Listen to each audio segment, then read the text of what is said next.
Welcome everyone to this week's episode of Minding Her Black Business, our Brunch and Build podcast, where we are celebrating Black women in motion from the perspectives that we find ourselves in. The purpose of this podcast is to sort of point out what Black women are doing in spaces that are not readily celebrated, that we don't necessarily hear about, because nothing beats representation like a proper introduction. And we want to get to know you ladies. One of the great things that we are proud of every week is our growth. Blvck Womxn Worldwide is officially in 104 cities worldwide. We have Arizona, California, Florida, Georgia, Hawaii, Illinois, Kansas, Maryland and Michigan, Missouri, New Jersey, New York, North Carolina, Oklahoma, Pennsylvania, South Carolina, Tennessee, Texas, Virginia, and Washington, D.C. this week. So thank you, ladies. Woo, woo. We appreciate that growth on the state side. And we also have an international footprint that's expanding. Beyond the U.S., we have Canada, Nigeria, the UAE, Brazil, South Africa, the UK, Barbados, and Ghana. So this is definitely an international mission taking place to accelerate Black women in motion all over the world. So thank you, ladies. So this week, myself and my co-host, Miss Erica Beal, will be introducing Miss Toni Bryce, hailing from the Atlanta area as an actress and an activist in multiple spaces. Welcome, Toni. Welcome, Toni. Hi. Hello. Thank y'all for having me today. We appreciate you for joining us. We appreciate you for joining us. So definitely want to get into a bit of your bio so folks can know the excellence that is joining us today. Toni did begin her journey in acting during her McClure High School years in drama club with the grades of Trope 787 during her undergraduate days at Missouri State University, where she received her BS in hospitality and restaurant management. Toni was a major student leader, event planner, and expanded her acting abilities on stage as a host of Divine Nine NPHC shows, award shows, and conferences. As an involved actress and activist, she has used her platform to further liberate and advance her community by participating in PrEP awareness campaigns, continuing to create programming and events to serve and educate her community as a community health outreach worker, and with her work on screen portraying various characters with complex arcs. Toni officially made her TV debut in the new hit scripted series P-Valley on Stars and has a plethora of upcoming projects that we'll get into in just a bit. So welcome, Toni. Welcome, Thank Toni. you. It's so funny hearing somebody else read that instead of me reading that in my own head over and over. Hearing about yourself is healing. It is healing. Yes. You have done a lot. I just try to do my part. I just try to do my part. So one of the things that is great, we had talked last week or so about some of the things that you're passionate about. You have definitely used your platform to give voice to healing different spaces inside the Black community, allowing women from different backgrounds and walks of life to sort of hear what it's like when the shoe is on the other foot, mm-hmm. and giving voice to even the privileges inside of womanhood. Is that correct? Mm-hmm. So tell me a bit about how you got into this work. Honestly, it kind of, I don't know. I feel like it just kind of happened. I feel like specifically when we get into 2020, so I'll specifically say 2020. Coming into this year, I thought, I just want to be more visible. As an actress, I want to be more visible. I want to secure an agent and, underlining, and excuse my voice, y'all, I was at an event and chanting for my house and all kinds of stuff because I'm a part of ballroom, so my voice is a little raspy. But, excuse me. Oh man, I didn't lost my, how I get off track and then lost my train of thought. What was the last thing I said before I said Take your time. Take your time. You were talking about how you got into this work. Yes. So this year in general, I was saying that I wanted to be more visible. I wanted to secure an agent. And then the other third undertone was just to try to obtain a couple like my gender affirming surgeries. But I didn't know being more visible for me was going to result in like this type of like visibility. I thought it was going to be like, book more roles, or talk about book more roles, and then maybe be on other platforms to talk about those things so people can see my face, and et cetera, et cetera. I thought it was just going to be about that, but it has kind of turned into something completely different. When we get into like different programming, like I've always been somebody that spoke about or spoke up for the trans community. I started my own personal, at least my physical transition 4 years ago. And I used to be a facilitator for a group called Transparency here in Atlanta, where we would have trans women, trans men, people that wanted to learn about the community and be educated. We had that a group, and we would just talk about different experiences, individualized experiences that we've had as trans people. Kind of fast forwarding to that, or from that to now, it's kind of like, okay, so going out to the protest, speaking at the protest, and then I was like, well, what else can I do? Because sometimes you do, I think I kind of had experienced some, I don't know, silencing in those spaces sometimes. I was just like, well, what else can I do to help amplify the voices of our community? And so that's when I had created the show Trans Table Talk, which is kind of a spin on, Red Table Talk, but it's Trans Table Talk. So, just again, amplifying the voices of our own, of the trans community. And whether it be somebody of trans experience, whether it be somebody that's directly connected to, whether it be a mother of a trans person, a father of a trans person, a person that's trans amorous or trans attracted. So yeah, I guess I'm just doing my part. When in 2012, I told myself I was like kind of getting rid of like my really deep religious backgrounds, and three things that I was looking for or living by was, living in my truth, being authentic, finding my purpose, and being of service. And those are the three things that I try to live by every day. And I was like, I feel like when it comes to speaking about things and being a voice, it's not always, it's many spaces to tackle. So for me, it can be out at the protest, or it can also be social media. And I think I took more advantage of the social media platforms than maybe being out and about, which I have done that, but it's more for me social media, because that brings about visibility, and you can educate the people, and people can tune in, ask questions, and hopefully learn. So I guess that's where I am in that, and where it kind of stemmed from. But I hope I answered the question. You did beautifully. So I'm going to Thank unpack you. a couple of things that you said, because you said about 4 gems in there I want to circle back to. Okay. So we can unpack for our listeners who are not as well versed, including myself even, like educating Okay. on some of the things you said, because there were some powerful tidbits in there. The first Okay. is that you mentioned that part of this, for some folks, is a gender affirming surgery. Can you define what that is for our listeners? Yeah, gender affirming surgery would be anything that affirms, because so some people are non-binary, some people are non-gender conforming, meaning they don't identify as a man or a woman, they just kind of are who they are. And so the way they express to the traditional eyes, like, oh, that looks feminine, or that looks masculine, or that looks like a girl, that looks like a boy. And for them, it's not about any of that. It's just, I am existing in this space as me. But as people like me who identify as the Black woman of trans experience, we do identify on the gender spectrum or the binary. And so when we get into saying gender affirming surgeries, for me, that means as a woman, what surgeries do I get to affirm me as a woman? And so one surgery coming up this month on the 22nd, I'm getting my breast augmentation. So for me as a woman, and not that, because we obviously we know different things, whether it be breast cancer, et cetera, et cetera. Breast doesn't necessarily define who you are as a woman. But I guess for me, it's a part of affirming who I am as a woman, not necessarily that it defines me, if that makes sense.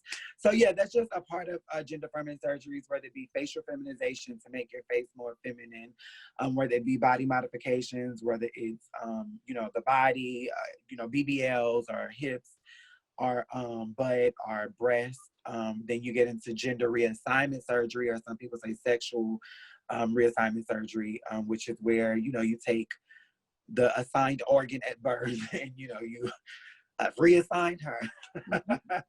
So yeah, those are just gender affirming surgeries.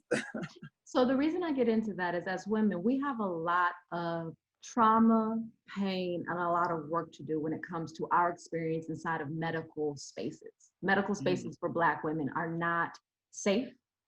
They have done recent studies all over the news. CNN covered a story that said that if your Black baby was cared for by a white doctor, they were 3 times more likely to die. Yeah. These are not safe spaces. So one of the things that I want to bring light to on our interview today is that when we talk about folk, specifically women, our trans sisters, the surgeries associated are dangerous, correct? These are dangerous, or these are major surgeries, correct? Specifically, gender reassignment, that is definitely a major surgery. Yes. Yeah, you got to kind of relearn how to walk, you know. And yeah, and the other surgeries are cosmetic, so I guess it depends on the person if it's can be dangerous or risky. I mean, any surgery is risky, obviously, but it just kind of depends on the health of the person at the time that they're having the surgery. And the reason I bring that up is because I want to tear down some of these misconceptions from some of us that are not members of the trans community or not outwardly members of the trans community. Okay. You are going through a great deal of healing and physical pain to be yourself in this walk. Is that true? That's very true. When you think about it, that is very true. That's very true. And as Black women, we already know when medical procedures come up, whether it's breast cancer, whether it's a breast reduction, whether there are cysts or fibroids or all these different things that go on with women, the reception in the hospital is not kind always.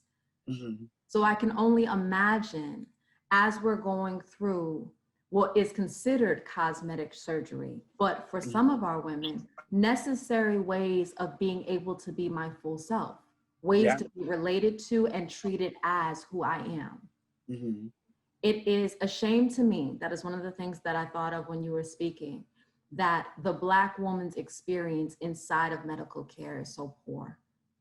So for a person to be going through all of this in the trans walk is something I want to bring light to. When we start talking about why or how did you get here, I want women listening to think about the amount of pain and recovery that is being associated with being my full self as a woman from this background. I want to circle back to another thing that you said in terms of there are spectrums, and you gave a couple of terms. You said trans experiencing, and there was a secondary one. Do you happen to remember? Non-binary or gender non-conforming. Correct. So one of the things that I think is brilliant about this generation, you all remember in the news, there was all this talk about bathroom assignment. It hit at the educational level in schools, and it blew this topic of gender and identity wide open. And at the time, one of my hats was an HR director. So I had 3 different plants in the Midwest, and they were going through all of this upheaval, as you can imagine, about what do we do about these bathrooms? Because we now have a visible population of folk that may or may not want to use the bathroom we would perceive as appropriate. What do we do with all this, right? Inside of your intention to be more visible and give voice, what are some of the misconceptions that folks have when dealing with trans women? What are some of the really ridiculous things that you come up against in just living? That we are predators, that we are mentally ill and sick, that we are tricking people, that we are, though it is a means of survival for a lot of women of trans experience, but generalizing that we're all sex workers, maybe that we're not educated, that we don't have, real jobs. Yeah, and I think too, that I think there's a level of we don't deserve to be in relationship or not that we can't be openly embraced because it's so taboo or whatever the case may be. But it's just so many. It's so many different things. I feel like people look and they say something. Even when you get into AIDS, HIV, and them making that a whole gay disease or gay virus, and I definitely see that or know that that translate or that's a stigma that's put on the trans community as well. But I would say those are the few that are coming to mind at the moment. I appreciate that, Toni. In terms of, let's start from inside of the female perspective, and then we'll expand it to the whole Black family. So let's stay right here within our women, right? What are some of the irresponsible things that cis women, out of ignorance most likely, place our trans sisters in? What sorts of situations are common? What sorts of situations are well discussed that some of our cis sisters need to have a better understanding of not to do when you are loving a trans woman in our community? I think there is a understanding from a lot of cis people that when you're assigned female at birth, you are like, it's like a birthright that you're a woman. And when you are assigned male, it's like a birthright that you are a man. And how I always look at that is, I'm like, no, nobody, we were not born men, women. We weren't born, we were assigned male, female, or intersex at birth, but we weren't born men, women. That to me is something that's a gender construct, right? So if we have said that a man does this, a woman does this, then there's eventually some kind of transition or some kind of development into those stages. So you don't come out the womb and you're this and you're a man and you're a woman. And I feel like because people know that we were, well, for trans women of trans experience, we were assigned male at birth. Well, that's a man, or well, that's a man, or they transition. It's like it's always this form of what they made a form of education. Like, I gotta let the person know like what's really going on. If somebody compliments us, oh, that's this, right? You're in a club setting and maybe somebody's eyeing you because they may deem you or see you attractive. Mm-hmm. Well, let me let this person know. And all the while they're doing that, thinking they're trying to, save or protect somebody, when really you're putting my being in a situation that can be dangerous. And then now I'm looking like, so now who gonna protect me? Or you gonna protect me from the person that you thought you were protecting now, So I think a lot of, and then too, when it comes to, if we're, sisters in this sisterhood, when it comes to like, if you're a woman and you're in the car and maybe, you might see a trans woman, maybe she's not passable, you might see her and you have a male counterpart or anybody that's cracking jokes or saying really transphobic remarks, correct them in that moment, like, okay, don't do that. Like, that's a woman at the end of the day. And I think sometimes a lot of cis women don't do that because, again, they think, I shouldn't say they think, but there's maybe an understanding that male is man, female is or was assigned male is man, assigned female is a woman. And I'm like, well, I think that's another thing too, when we get into like trans, like, nope, I didn't wake up and say, oh, I'm a trans woman. Like, no, that's not real for me. I'm a woman, but how I reached my womanhood was via a transition. So therefore I'm a transgender woman because I had to transition genders to reach my womanhood. But I'm not, I don't think the identity of, oh, I want to be, not even that I want to be, that I'm waking up and I am a trans woman today. Like, that's, to me, that's just not real. It's just the journey. And even when you get into the whole cis and trans, like, a lot of cis women feel like, well, why I gotta have a label? Like, I know I'm just a woman. Well, cis, me too, girl. But I have, in certain situations, I have to say that because, again, you got to think about protection and like where your surroundings are in the spaces that you are occupying. So, and then too, there's a whole nother level of like documentation and numbers whenever you want to look at how many people are trans in the United States, or like healthcare and et cetera, et cetera. So it's definitely a specialized population, but at the end of the day, I'm a woman. That's why I say too, I'm a Black woman of trans experience, because when you see me, I'm Black, you see I'm a woman. And then the trans part may come or it may not. It may have to be something that I should be telling you, not nobody else. But, so that's what I would say to that. I love all of that. So I'm gonna unpack three things that were said. The first is that we have to take it back to brass tacks. At birth, our children have a couple of journeys they're gonna go on, and we have no idea where they're gonna end at the end of them. That's first. Right. So you have a child, and this child has whatever parts they were born with, and then all of this development is going to happen, and we don't know what the end of that journey is gonna look like. So as a Black family, I think that's the first part. The second part is whether you end up in womanhood or in manhood at the end of this journey. It's a personal decision, and we all arrive there one day at a time. So for us to start developing any other process about how this happens is kind of ridiculous, because even as a young girl born, woman assigned, you still are not a woman until you arrive there. And some of us never get there if we're honest about it. There's a journey involved in all of this. The second piece is not stating another woman's truth for her, not disclosing, not speaking for another woman's truth in her presence. And I think that anybody can get behind that. If I was sick this morning and I'm fine now, there's no reason for you to be telling my business on this call Right. that I was sick this morning now that I'm fine now. It is for me to disclose what's going on with me. And I think that's very common sense. The third thing I want to dive a bit farther into, though, it's the safety thing that you brought up, because as Black women, we are always navigating spaces. We are always hyper aware of where we are when we're holding space and who's watching when we're holding space, period. So can you give a bit more insight for me? Because I think this is important. What you are doing when you start speaking on a person's trans experience for them. What happens as you start disclosing that for you, the woman?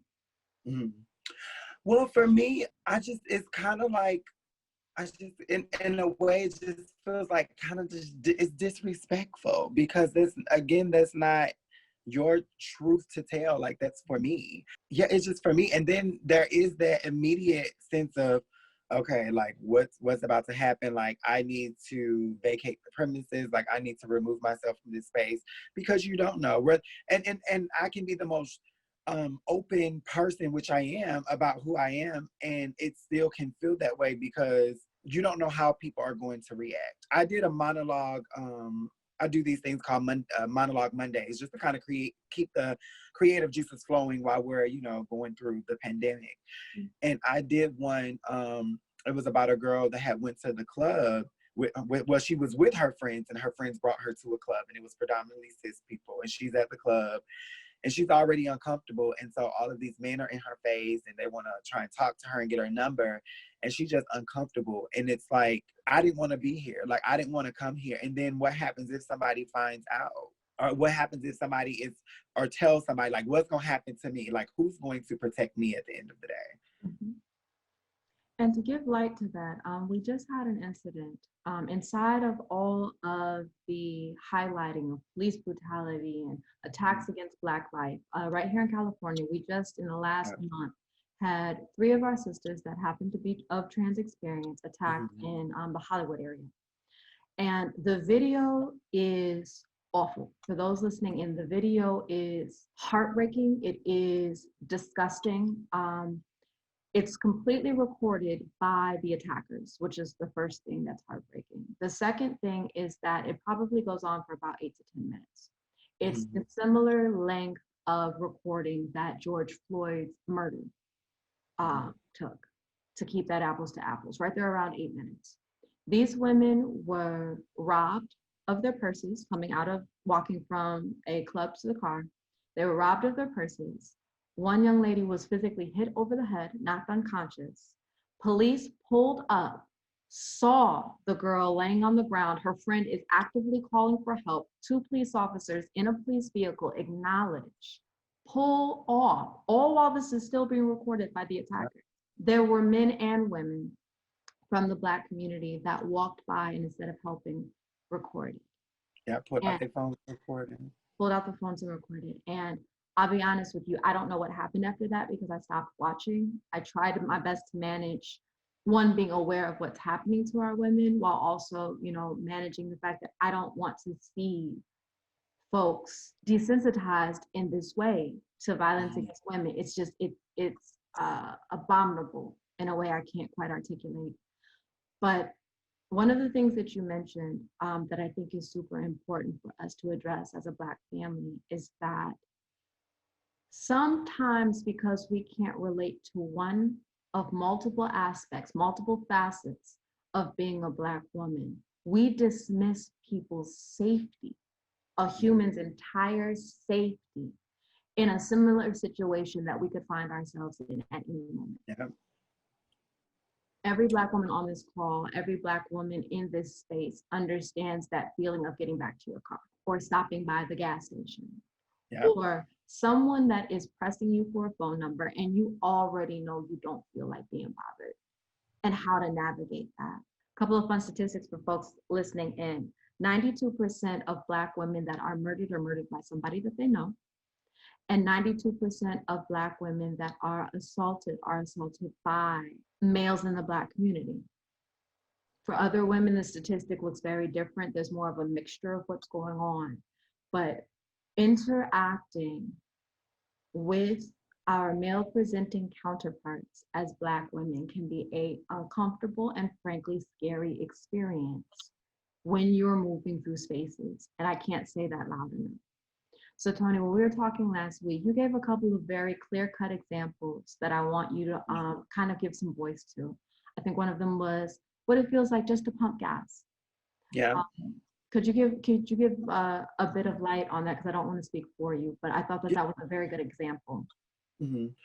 Well, I think as a woman of trans experience with maybe some level of passability in the world when I'm, navigating through the world, you walk in the gas station, you walk out, you pay for what you're paying for and you walk out. And it just sounds simple, right? But then when you think about, black women of trans experience, a lot of the murders and the just the toxic interactions with people is normally with Black women of trans experience and Black men. Like that's just what it is. We don't see Black women having issues with white men. Like, and that's not to like do that whole situation. We're not talking about Black on Black crime situation. We're just talking about just the interactions of Black trans women and Black men at the end of the day. And so for me, knowing that I'm a person that I try to guard myself, I try not to put myself in spaces or places that I could potentially be putting myself in harm's way. I just try to live a good life, but a safe life at the end of the day. I'm probably not even as afraid of COVID as I am when I'm in those spaces navigating with people within my own community. And it's crazy to think about it like that. But actually, after we had that initial conversation, I went to a gas station, even where I live, and I went in, and it was I seen some men in there, and it's like, okay, here we go. Let me go ahead and go in the store, and kind of for COVID, we're wearing the mask, and so it's like, okay, so I can kind of hide my face, maybe because the mask for me kind of maybe represents a sense of in being invisible, maybe, and not so visible to where like they're getting in like, ooh, she cute or she might be this, she might. No, all you see is from here, and that's all you need to see at this point. I don't need you to see the whole face because you might just want to feel some type of way. You might want to say something, and I'm just like, I can't be bothered. And then when you go out, so you go through the store. When I see something like that, I immediately act like I'm going throughout the store to shop. And maybe after I've seen them leave the store, then I feel like I can go to the counter and pay for my stuff. After I do that, it's like, okay, now let me go to the car and let me pump the gas. So I go to the car, maybe in that particular situation, he was on the other, I'm here, he was on the other side of the pump. And so I'm walking out and I'm just like, don't want to make eye contact, just kind of looking down, just trying to get to my car, pump my gas, and I'm letting the gas pump, and I sit in the car. I don't even stand outside. I'm sitting in the car, and I'm just like in my phone. Like, I don't even want to be seen in this moment, because sometimes, even though sometimes those situations are okay, like it's fine, but sometimes they may not be. You just don't want to be bothered with that. You just kind of want to, you just don't want to be bothered with it. Because you just never know what these people are going to do. You never know. And like I told y'all last time, the average life expectancy of a Black woman of trans experience is 35. And although it's many numbers that make up that particular average, I'm about to be 30 in October. So the number 35 is just something that's always in my mind. And so for me, part of my survival is probably staying at home and not going out to clubs. And when I am going out, I'm only within the community of just the LGBTQ people, which is a whole nother story too, but that's within the community that I'm just being active with, or whether it's acting. So yeah, those experiences is just tough, whether it's at a gas station, whether I'm in Walmart or walking to the store.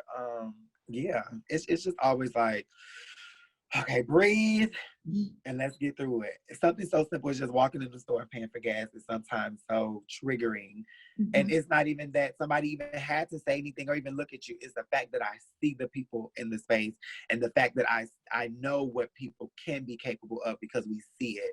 It's recorded. It's in the media. Like, it's happening. Like, it's real life. So it's, yeah, those experiences are always. I've actually went to gas stations and it was just too much for me, and I left and just went to a whole nother gas station and chanced it on the highway and hoped, God, please let me make it to the next gas And that's a real thing that every woman has done. You've taken a Yeah. look, there was one too many pickup trucks, and you pulled off. We have Yeah. all done it. That is not unique. And that's what I want to give Right. light to and voice to, is that as a woman, when you leave the house, there are so many things that you've already decided you don't feel like dealing with today. Right. And that's a shame. And it's heavy. And then we add COVID-19 to it. And I think it's important to say that inside of a pandemic, inside of the pandemic of violence against Black people, there are these other layers, and we have and hold this space for that reason. As women, we are concerned with interaction at a level that a lot of other intersections simply aren't. Black women are concerned about our surroundings constantly. We are concerned about strangers that we have never met constantly. When you add sex trafficking, when you add rape culture, when you add domestic partnership and the violence that can happen inside of that, it is a constant navigation of choosing and avoiding today's triggers. It really, really is. And we need to change that. One of the other things that you had mentioned is that statistic of average life expectancy being 31. Yeah.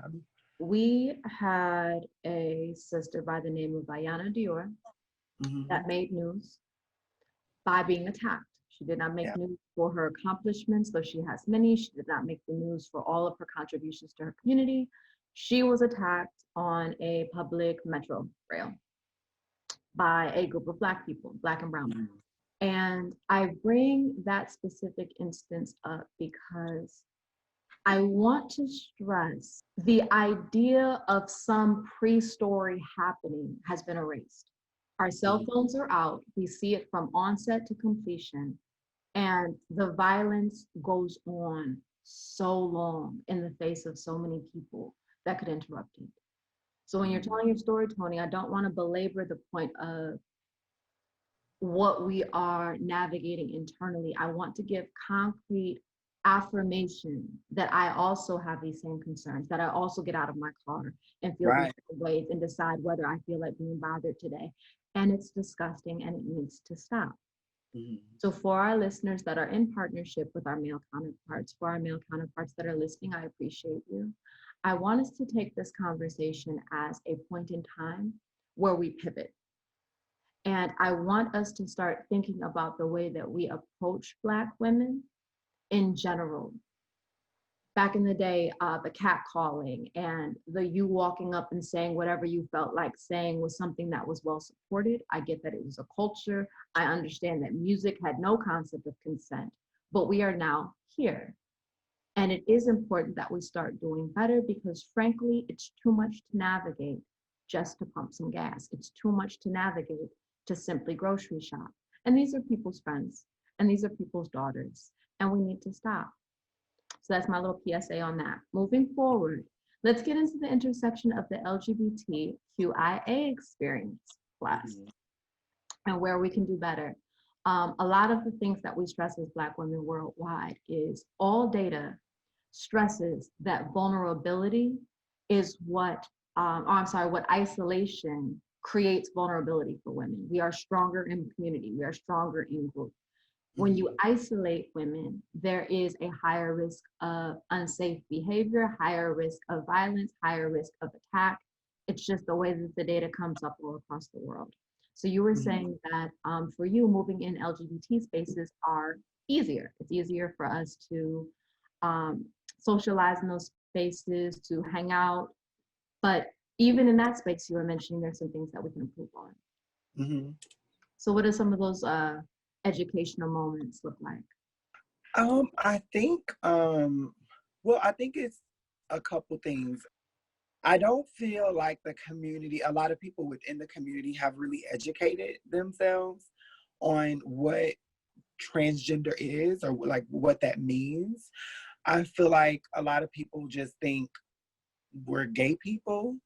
And I feel like a lot of times people have to understand the difference between gender identity and sexual orientation. Being trans is not a sexual orientation, it's a gender identity. And I think we're all in the same community because of the experiences we have, or because we're othered. We're the othered community. We're different. We don't meet traditional standards or norms or what's supposed to be. And so I get that, but I definitely feel like there needs to be, and language has evolved as well, from the 60s and 70s. Like, language has definitely evolved, because that gay was a term used for everybody. If we really understand the definition of gay, it just means happy. So we were happy people. But if we want to break it down again to gender and sexual orientation, it's two different things. And then I think there's another piece of that when it comes within the community, of policing behavior, or policing behavior or mannerisms. A lot of people feel like when you're trans, well, you were a boy at first, and now you this girl. I don't understand why you this girl. You still acting the same, or you still doing the same things. But I'm just like, because I'm a woman, you can't dictate how I behave. You can't dictate my mannerisms. And I feel like, for me, when I came from the hood, my mama and we lived, I was a baby, so I didn't live in the projects, but I was a baby in the projects, but I still grew up in the hood in like really rough areas. And women, I've known to see a woman that's hard and tough, and there's a lot of Black single mothers and parents, Black single mothers or parents. So they have these rough exteriors, and so everybody doesn't act like a lady, so to speak. And I feel like the community has that really, really bad when it comes to police and behavior. Like, we can't be rough. We can't do something too hard. Be like a lady, and like you're a woman. And I'm just like, ugh. And I don't personally experience that, because I guess I just carry myself how I carry myself. Like, and it's not to say I don't want to be perceived like that, because I don't care, because I am who I am at the end of the day. But I feel like we need to stop doing that, because for me, it's very toxic. I think there's another thing of this whole notion of real regular, and how, for me, I feel dangerous that is to specifically Black trans women, or Black women of trans experience. I got to start, keeping that consistent, because I'm a Black woman first. Right. So, whenever they're, when a cis woman comes into the space, oh, that's a real girl, or that's a regular girl. And so for me, I'm like, so am I fake? Am I irregular? And for me, it is not to take away from the cis woman and what their intentions are to say, because they don't have evolved language maybe. But at the end of the day, that's hurtful, because again, as we talked about earlier, womanhood is a journey, like that's a transition. So what they're trying to say is a real woman is because you were born assigned female versus me being assigned male. So that's a real woman, because again, it goes back to people having an understanding that female is a birthright to womanhood and male is a birthright to manhood. And I'm just like, that has to stop, because it's very toxic. And there's even a category in ballroom called realness, and it's where you, as a trans person, or even a trans person, gay person, it's mainly about passability. Can you navigate through the world without being clocked or spotted or seen as a trans person? And a lot of times it's just so. A lot of times I feel like it's definitely problematic. It's triggering. I think there's there's transphobia in there. And people really live for that, and they're like, oh yeah, I'm real. And I can honestly say, when I first started my transition, I was that girl like, oh yeah, I want to be real and I want to blend in and da-da-da. And I was like, after I got to the point, I was like, no, baby, because it's not about that at the end of the day. I'm going to be me, and I'm going to navigate, and I'm going to have this journey as me. And whether I am passable and can blend, or whether I am not, I'm still me at the end of the day. And honestly, in all honesty, we really want to be honest. Whether you are passable or not, once they know you're trans, baby, we're all in that same boat. None of that matters. The surgeries, the beauty, the passability, it doesn't matter when they know that you're trans, because now, oh, well, girl, baby, we're all on the Titanic at that point. We're all on the Titanic. There's no special treatment because you're passable or whatever, once they know that you are trans. So for me, once I had that understanding, I was like, it really doesn't matter at the end of the day, whether I'm passable or not, whether I'm real or not, based on ballroom terms. So, but yeah, those are a few things that I think the community has to stop. We need to educate ourselves within the community. We need to stop being toxic and problematic when it comes to policing behavior and mannerisms, and using very non-evolved and problematic language like real and regular. I can't. That makes my skin crawl when I hear stuff like that. For good reason. One of the things that I want to draw a line between is that Black people are constantly fighting to and fighting to not be accepted. Mm-hmm. As far back as there's been a Willie Lynch, Black people have been attacked or not attacked based on the way that we present. And I want us to keep that in mind. And it permeates so deeply in our verbiage, it permeates so deeply in our priorities and our self-esteem. It can show up in a lot of ways. For instance, if we talk about colorism and what is more or less acceptable, depending on who you're talking to. Features. If you are light and dark, there's a second layer of, are your features wide or narrow, right? Then we get into being female, how masculine presenting or feminine presenting inside of your womanhood are you? And I went through that. I am a avid tomboy, can't shake the thing. It's a thing that I was born into. And to your point, the policing of behavior. You know, why do you have to sit like this? Why do you have to speak like this? Why are you always dirty playing outside with the boys? What is going on? I do think that as we allow our boomers that we love to transition themselves into spaces of guidance, transition into spaces of wisdom and respect, those that are stepping into leadership definitely have to readdress the linguistics. We have to get back to what we're saying for real, get back to what we're telling each other for real. We are, and Toni, we know that we have a standing invitation when we do Reimagine Liberty for Atlanta with yourself as a host. That is the entire purpose of that specific program, is to get back to inside of our Black family. What are we carrying that we kind of need to drop off? It's a whole pandemic. We can unpack all of this. We got nothing but time. Right. Clearly. I do love the fact that you are talking about levels of privilege, verbiage that we are still using to pick at one another, whether we realize it or not. It's really trash and we really need to stop. So in conclusion, I do want to ask this one question, and you can answer it any way you like. Okay. When it comes to being an activist inside of this fight for Black life to have agency, for it to have respect and protection and safety, to be able to be a person walking around like anybody else, like no special treatment, just, you know, not murdered, just not beat up, just not kill. I mean, we're really not asking for like a whole lot, you know, just to be able to be me without whatever that does to you ending my life. Right. You don't even have to like me at the end of the day. You just don't kill me. Is that, can we just do that, you know?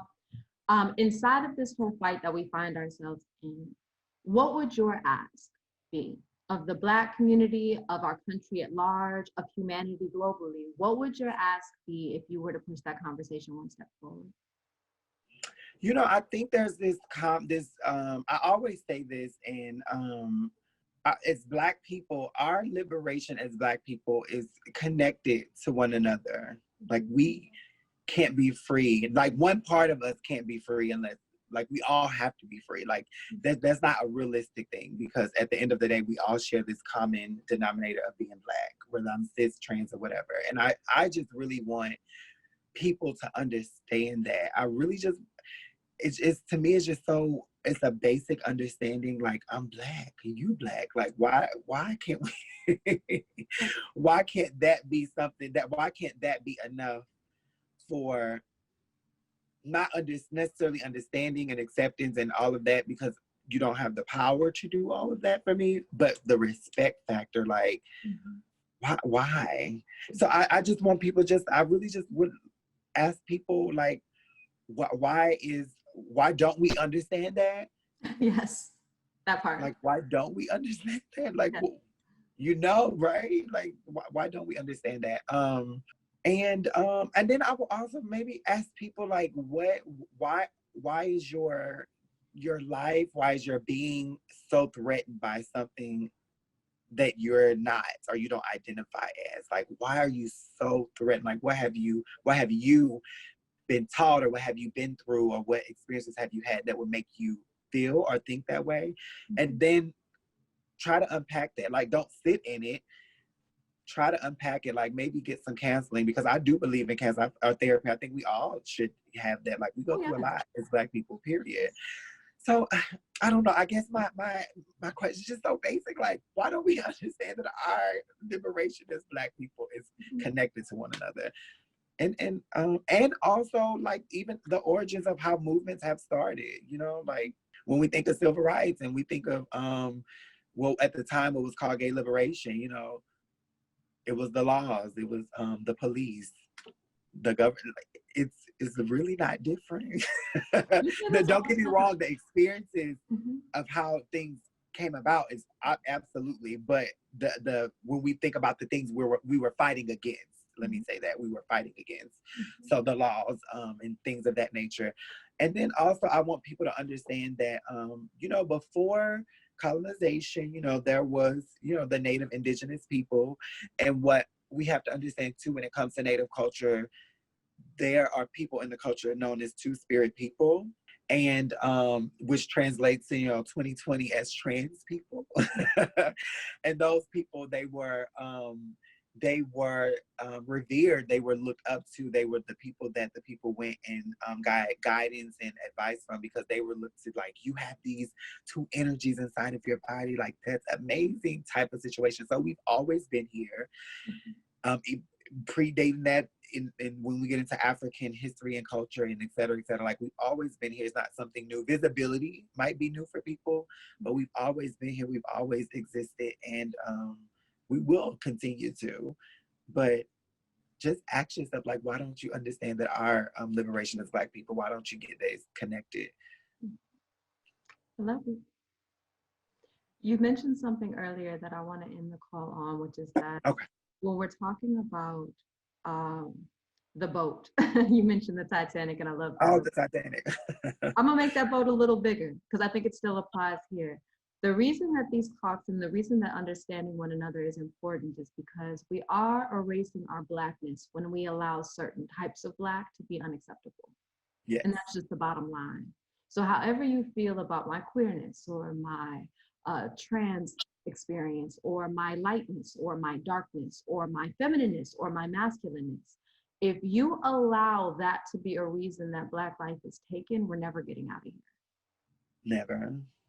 And that's the bottom line. We're only 13% of this country to begin with before we start tossing family members away. And I think that's important. And the second thing that I want to affirm is that you are beautiful. And I could not be happier that we met you. I want to thank Jane Renee for the introduction because it has been invaluable. And for those of you who have not tuned into P-Valley yet, Miss Toni Bryce is giving her acting debut. It is adult content. It is definitely for me, you know, I'm a big empath. I'm a big old empath. I'm a Pisces, so y'all gotta forgive me. But that show moves a lot of mountains for me. Whatever side of the tracks you're from, you're one generation out if you're out, and just keep that in mind. So I would encourage everyone to support and check it out. Toni also has some other upcoming projects, including Best Thing I Never Had, which is an independent short film written by Miss Toni Bryce. There will be more prep campaigns coming up. She is actively auditioning and continuing to be a trans activist at the moment through the Atlanta space, but nationally as well, and we want to support in that. And Toni, I really do hope that not only will we be continuing to work together to make sure that all of our women feel the support and the community here, but also that we can get this work out in the streets and make sure that all of our women are safe, because that's important. Yes. Beautiful. So from this point, we definitely move forward to our mission as Blvck Womxn Worldwide. And the mission of our organization as a nonprofit startup is that we exist and we're established for the education, advancement, mentorship, wellness, and financial success of Black women in every walk of life. We recognize COVID-19 as the largest disruptor of the status quo in our lifetime. And so during this global pandemic in 2020, a team of brilliant Black women analyzed the existing realities of millions of Black women all over the globe. And what we found out is that our pain and our frustrations are not isolated. So using a global lens, we seek to develop the technology necessary to make protecting and supporting all Black women in our ventures sustainable. The approach that we use is fourfold. We use tech and teamwork to create the first global database of this kind. We will connect individual Black women and their children with sustainable solutions that are powered by Black women using your mobile phone. We break barriers for Black women-owned brands and businesses through education, capacity building, and connection. And we build bridges such as today that repurpose the $1 trillion annual Black spend for the personal and professional development of Black women worldwide. At the end of every one of our episodes, we have 3 asks because your impact matters. We ask you to get involved with us. We have over 100 cities that you have sisters in. Please connect with them. We will be launching spaces. My regional director of program development, Ms. Erica Beal, and our regional director of strategic partnership, Heather Dunham, are heading the first launches of national chapters, state by state. So look for that coming soon. Toni, we hope you'll be a part of the Georgia chapter because we have much work to do in that space to make sure our sisters are taken care of and adequately supported. The second thing that we ask of our folks is that you seek and connect with Black women on purpose. All Black women, wherever you see them, if it's at the bank, ask for the Black woman teller. If it's at the restaurant, ask for the Black woman server. If there's money to be spent, spend it with one of your sisters on purpose. And finally, tell our story. Conversations like this move people and people move movements. We need you all to be vocal about what's going on. We need us to leave behind the things we didn't know before and move forward as educated beings as we learn things, because I know I learned a lot today. So thank you very, very much, Ms. Toni Bryce, for being a part of our conversation today. This has been powerful and impactful, and I definitely want to see you out there soon. I just want to say thank y'all for having this platform and, inviting me to the table. I really appreciate it. Thank y'all. We appreciate you. You're an absolute rock star. So we will be in touch shortly. And for those of you all that would like to register or donate, it is a web address, www.Blvck, spelled BLVCK, Women, WOMXN, worldwide.org. Welcome home, sis. Take care, everybody.